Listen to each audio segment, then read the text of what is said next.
Welcome back again guys to my channel. This is Janel Idanyo. At sa video kong ito, ituturo ko po sa inyo kung paano po tayo magparehistro ng ating mga sasakyan. Panoorin niyo po ang video na ito hanggang matapos para po alam niyo kung paano po tayo magparehistro ng ating mga sasakyan.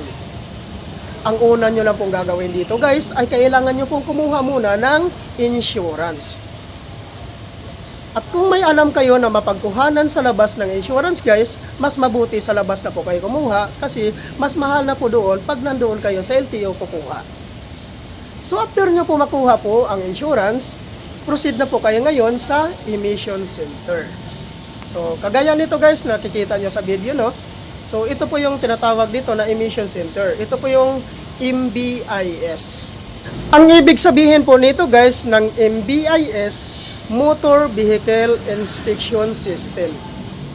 Ito po yung makabagong teknolohiya guys no sa pag-emission po no para po mas mapapadali po ang pag-emission natin. Meron din po itong dalawang klase po guys ng pag-inspection. Stage 1 at saka Stage 2. Ngayon guys, sa Stage 1 ang inspection dito ay number 1, visual inspection. Number 2, speed test. Number 3, brake test. So, yan po yung sa